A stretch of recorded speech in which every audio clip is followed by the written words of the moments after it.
Namaskar. So, one more captain, one more country captain, one more test captain has admitted that he was asked to fix matches. I'm talking about Brendan Taylor. And you know how he got trapped. He was caught doing drugs, and then somebody videotaped it. And then the next day, they came knocking on his door and said that if you don't do what we tell you to do, we're going to release this tape. So, this is a standard modus operandi.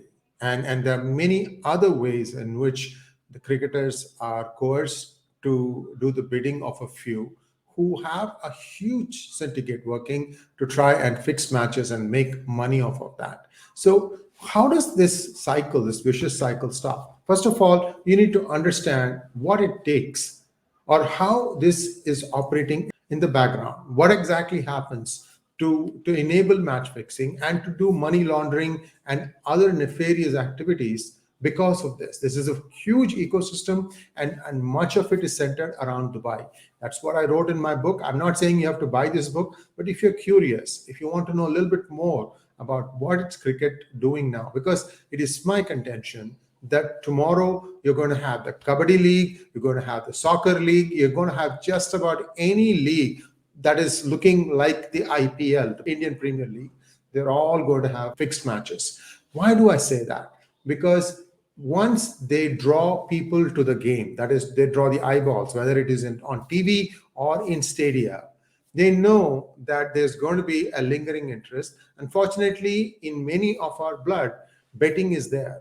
They want to bet. They want to take the easy way out. They don't realize that they are losing much more than they are going to be making money by betting. There's no way you are going to come ahead by successfully betting on matches, because it is not a random play. It is a fixed play. So try to understand this. Many of my friends who think that you can bet and make money out of that, please stop dreaming. It's not going to happen. And as to why suddenly now Pakistan cricketers are weighing in about Virat Kohli, or whether he should have been married or not married, or whether KL Rahul makes a good captain or not. Come on now. Anytime Pakistani players start weighing in, that means there is a hidden hand that is telling them, opening their mouth and closing their mouth. Who or what that hidden hand is. Also, we know that Dubai has become the center, the nexus, the brains where all this stuff is happening. Don't be surprised if it moves to Ankara in Italy or to Istanbul, because the whole syndicate is slowly moving away from UAE. But the concept will still remain. And this needs to be nipped in the bud. So my thoughts on the recently concluded Test and ODI series in South Africa. Certainly, it was a disaster for India. India could have done much better. I don't know how much was weighing on the players' minds when they were going out there to perform, whether they were bowling or batting, that some of their careers were on the line. And see, confidence, mind can play tricks on you. If you're not blank, if you're not completely focused on playing at the highest level, then you are not going to succeed consistently.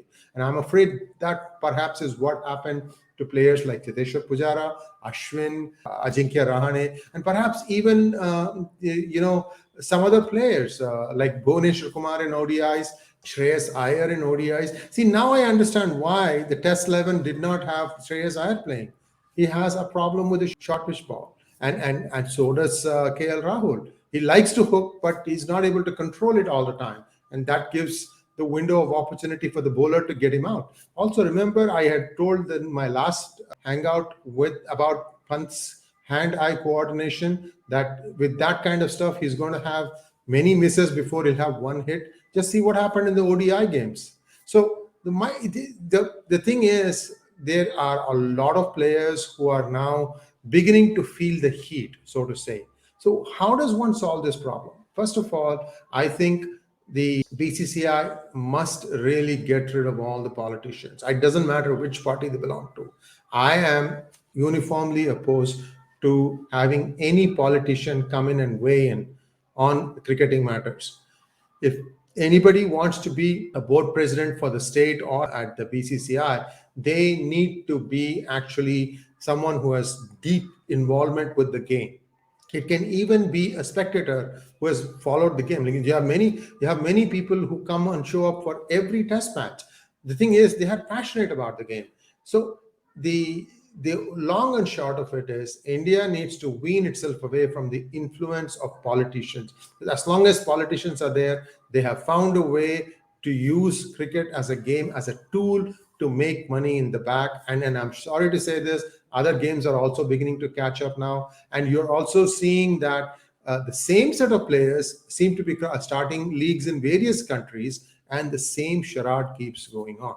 So please stop betting on cricket, because if you don't do that, then all the other sports in India that are also going to be controlled by private entities are also going to have the same problem. And really, you can't stop this, period.